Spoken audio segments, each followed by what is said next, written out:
ನೋಡಿ ಬಹಳ ಸಂತೋಷ ಆಯಿತು. 4 ಗಂಟೆ ಮಾತಾಡ್ಕೊಂಡು ಬಂದಿದೆ. ಇಲ್ಲಿ ನಮ್ಮ ವಾಸವಿ ಸಂಸ್ಥೆಯವರು ಪ್ರತಿ ವರ್ಷ ಅವರೆಕಾಳನ್ನ ಅದರಿಂದ ಒಂದು ದೊಡ್ಡ ಸಮ್ಮೇಳನತೆ ಮೇಳವನ್ನ ಮಾಡ್ತಾ ಇದ್ದಾರೆ. ಅವರೆಕಾಳಿನಿಂದ ನೂರಾರು ಪದಾರ್ಥಗಳನ್ನ ಒಂದು ತಯಾರು ಮಾಡಿ ಅದರ ರುಚಿಯನ್ನ ಬೆಂಗಳೂರಿನ ನಾಗರಿಕರಿಗೆ ಸವಿಸ್ತಾ ಇದ್ದಾರೆ. ಹಣ್ಣಿನ ರಾಜ ಮಾವಿನ ಹಣ್ಣು, ಕಾಳುಗಳ ರಾಜ ಅವರೆಕಾಯಿ. ನಾನು ಬೆಂಗಳೂರು ಜಿಲ್ಲೆಯವರು. ನಮ್ಮ ಮಾಗಡಿ ಅವರೆಕಾಯಿ ಬಹಳ ಫೇಮಸ್. ಒಳ್ಳೆ ಸುಡೋದು ಬರೀ ಚಳಿಗಾಲದಲ್ಲಿ ಮಾತ್ರ ಇದೆ. ಇವತ್ತು ಎಲ್ಲಾ ಕಾಲದಲ್ಲೂ ಕೂಡ ಅವರೆಕಾಯಿ ಸಿಗ್ತಾ ಇದೆ. ಈಗ ನಾನು ಬೆಳಗ್ಗೆ ಯೂನಿವರ್ಸಿಟಿ ಕ್ಯಾಂಪಸ್ ಅಲ್ಲಿ ನೋಡಿದೆ, ಕೋಲಾರದಿಂದ ಬಹಳ ಬಂದಿತ್ತು. ಈಗ ಅವರೆಕಾಯಿನ ಬಿಡಿಸುವಂತ ಒಂದು ಮಿಷಿನ್ನೇ ನಮ್ಮ ಯೂನಿವರ್ಸಿಟಿಯವರು ತಯಾರು ಮಾಡಿದ್ದಾರೆ. ನಾನು ತೋರಿಸಿದ್ದೇನೆ ಆ ಕಾಳನ್ನ ಯಾವ ರೀತಿ ಎಳೀತಾರೆ ಮತ್ತು ಕಾಳು ಚೂರು ಕೂಡ ತೊಂದರೆ ಆಗದೆ ರೀತಿಯಲ್ಲಿ ಅವರ ಮಿಷಿನ್ ಬಿಡಿಸ್ತಾ ಇದ್ದಾರೆ. ಸೊ ಈಗ ಮುಂದಕ್ಕೆ ಅದು ಹೊಸದಾಗೆ ಬರ್ತದೆ. ಇವತ್ತು ಏನು ಈ ಸಂಸ್ಥೆಯವರು ಮಾಡ್ತಾ ಇದ್ದಾರೆ, ಸುಮಾರು 5-6 ಲಕ್ಷ ಜನ ಬಂದು ಇವತ್ತು ಬೆಂಗಳೂರು ನಗರದಲ್ಲಿ ಇದರಲ್ಲಿ ಬಂದು ನಾನು ನೋಡ್ತಾ ಇದ್ದೀನಿ. ಎಲ್ಲ ಹೆಣ್ಮಕ್ಳು, ಎಲ್ಲ ಯುವಕರು, ಹಿರಿಯರೆಲ್ಲ ಬಂದು ಬಹಳ ಸಂತೋಷದಿಂದ ಈ ಹೊಸ ಈ ಅವರೆಕಾಯಿಯಿಂದ ಏನೆಲ್ಲ ಪದಾರ್ಥಗಳು ಮಾಡಬಹುದು. ಐಸ್ ಕ್ರೀಮ್ ಅಂತ ಹೇಳಿದ್ರು, ಚಿತ್ರಾನ್ನ, ದೋಸೆ, ಸ್ಯಾಂಡ್ವಿಚ್, ಪಾನಿಪುರಿ. ನಾನು ಪಾನಿಪುರಿ ತಿಂದೆ, ಸ್ಯಾಂಡ್ವಿಚ್ ನೋಡಿದೆ, ಲಾಸ್ಟ್ ಟೈಮ್ ದೋಸೆ ತಿಂದಿದ್ದೆ, ಎಲ್ಲ ಕೂಡ ನೋಡಿದ್ದೆ. ಸೊ ನನಗೂ ಅವರೆಕಾಳು ಅಂತ ಬಹಳ ಇಷ್ಟ. ನಮ್ಮ ಮನೆಯಲ್ಲಿ ಮೊದಲಿಂದ ಕೂಡ ಅವರೆಕಾಳನ್ನ ಅನೇಕ ಪದಾರ್ಥಗಳನ್ನ ಮಾಡ್ತಾರೆ. ನನ್ನ ಮಿತ್ರ ಸಿ.ಕೆ. ಚಂದ್ರು ಒಂದು ಕಾರ್ಯಕ್ರಮದಲ್ಲಿ ಅವರೆಕಾಳು ಉಪ್ಪಿಟ್ಟು ಮಾಡಿಕೊಟ್ಟಿದ್ದ. ಸೊ ನನಗೆ ಬಹಳ ಇಷ್ಟ ಅಂತೇಳಿ ಹಾಗೆ ಇವತ್ತು ನಾವೆಲ್ಲ ಇವತ್ತು ಬೆಂಗಳೂರು ನಾಗರಿಕರಿಗೆ ಪ್ರೋತ್ಸಾಹ ಕೊಡಬೇಕು. ರೈತರಿಗೂ ಅನುಕೂಲ ಆಗಬೇಕು, ವರ್ಗಕ್ಕೂ ಅನುಕೂಲ ಆಗಬೇಕು, ಉದ್ಯೋಗ ಸೃಷ್ಟಿ ಆಗಬೇಕು. ನಮ್ಮ ಸಂಸ್ಕೃತಿ, ನಮ್ಮ ಇತಿಹಾಸ, ನಮ್ಮ ರೈತರು ಬೆಳೆದಂಥ ಪದಾರ್ಥಗಳಿಗೆ ಒಳ್ಳೆ ಬೆಲೆ ಸಿಗಬೇಕು. ಸೊ ಇದು ಇಂಟರ್ನ್ಯಾಷನಲ್ ಮಾರ್ಕೆಟ್ಗೆ ಜನ ಆಕರ್ಷಣೆ ಆಗಬೇಕು. ಈ ಬೆಂಗಳೂರು ಸುತ್ತಮುತ್ತಲ ಮಾತ್ರ ಈ ಅವರೆಕಾಯಿನ ಬೆಳೀತಾರೆ. ಇದೇ ಬೆಳಗಾಂನಲ್ಲಿ ಬೆಳೆದಿಲ್ಲ. ಬೆಳಗಾಂ ಹೋದಾಗ ನಾನು ಕೇಳಿದೆ. ಸೊ ಅದಕ್ಕೆ ನೆಕ್ಸ್ಟ್ ಡೇ ನನ್ನ ತರಿಸಿ ನನಗೆ ನಮ್ಮ ಸ್ನೇಹಿತರು ಬೆಂಗಳೂರಿನ ತರಿಸಿ ಅಲ್ಲಿ ಉಪ್ಪಿಟ್ಟು ಮಾಡಿಕೊಟ್ಟಿದ್ರು. ಹಾಗೆ ಇದು ವಿಶೇಷವಾಗಿ ಈ ಭಾಗದಲ್ಲಿ ಈ ಭೂಮಿಯಲ್ಲಿ ಬೆಳೆಯುವಂಥ ಈ ಅವರೆಕಾಯಿಗೆ ನಾವು ಪ್ರೋತ್ಸಾಹ ಕೊಡಬೇಕಾದ್ರೆ ನಮ್ಮ ಕರ್ತವ್ಯ.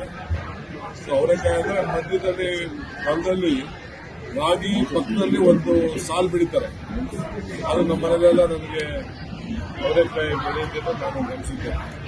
ಮಧ್ಯ ರಾಗಿ ಬೆಳೀತಾರೆ, ಒಂದು ಜೋಳ ಅದ್ರ ಪಕ್ಕದಲ್ಲಿ ಅವರೇ ಬೆಳೀತಾರೆ. ಇದು ಫುಲ್ ರೆಗ್ಯುಲರ್ ಆಗಿ ಹೊಲ ಫುಲ್ ಹಾಕುವುದಿಲ್ಲ. ಸೊ ನನಗೆ ಅನುಭವ ಇದೆ. ಈಗೇನಾದ್ರು ಟೆಕ್ನಾಲಜಿ ಚೇಂಜ್ ಆಗಿದೆಯೋ ನನಗೆ ಸರ್ ನೋಡಿದ್ದೇನೆ. ಸೊ ಬಂದು ಬೆಂಗಳೂರು ನಾಗರಿಕರಿಗೆ ನೀವು ಇದನ್ನ ಸರಿಯಾದ ರೀತಿಯಲ್ಲಿ ಗಮನಿಸಿ ಉಪಯೋಗಿಸ್ಕೊಳ್ಳಿ. ಒಳ್ಳೆಯದಾಗಲಿ. ಈ ರುಚಿ ನಮ್ಮ ಈ ಕರ್ನಾಟಕದ ಬೆಂಗಳೂರು ಜಿಲ್ಲೆ ಮತ್ತು ಎಲ್ಲ ನಮ್ಮ ರೈತರ ಬದುಕಿಗೆ ಒಳ್ಳೆಯದಾಗಲಿ. ಸೊ ಒತ್ತಡಕ್ಕೂ ಒಳ್ಳೆಯದಾಗಲಿ. ಆಮೇಲೆ ವಾಸವಿ ನಮ್ಮ ತಂಡದವರು 26 ವರ್ಷದಿಂದ ಮಾಡ್ತಾ ಇದ್ದಾರೆ. ನಮ್ಮ ಯುವರಾಜ್ ಕೂಡ ಬಹಳ ಪ್ರೋತ್ಸಾಹ ಕೊಡ್ತಾ ಇದ್ದಾರೆ.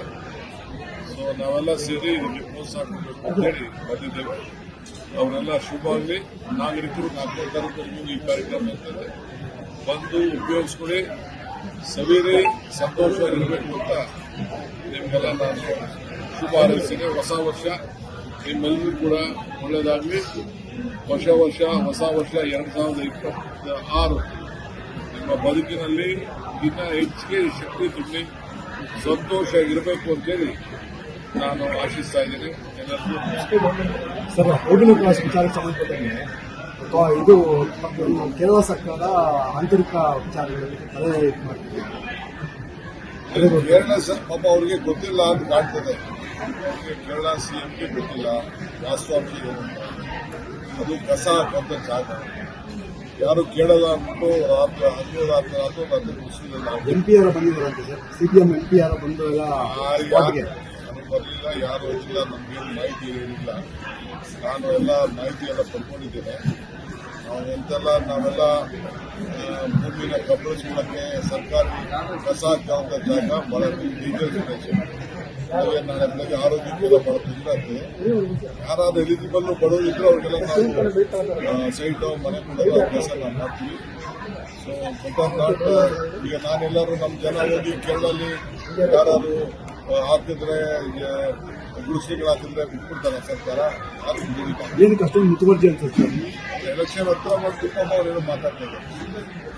only because of the election he is speaking about the in our state we know how to protect. He doesn't know the law of land of Karnataka. We can't have lot of slum dwellers creating confusion. Bangalore doesn't have much slums like Bombay or other places. ಅಲ್ಲ, ದೇಶದಲ್ಲಿ bulldozer ಸರ್ಕಾರ ಅನ್ನೋ ಥರ We are not label doing ಹಾಕಕ್ಕೆ ಹೋಗ್ತೀರಾ? no bulldozer, nothing. Very peacefully we are removing all the unauthorized encroachments, and if they are all eligible, we will give them placement. Some of them are trying to misuse and collect after from all this encroachment. It will not allow for this. Latest ಹಾಗೂ interesting ಸುದ್ದಿಗಳಿಗಾಗಿ boss TV Kannada ಚಾನೆಲ್ನ subscribe ಮಾಡಿ. ಹಾಗೆಯೇ bell icon press ಮಾಡಿ. ಇದರ ಜೊತೆಗೆ Facebook, Instagram, ಎಕ್ಸ್ನಲ್ಲೂ miss ಮಾಡದೆ follow ಮಾಡಿ.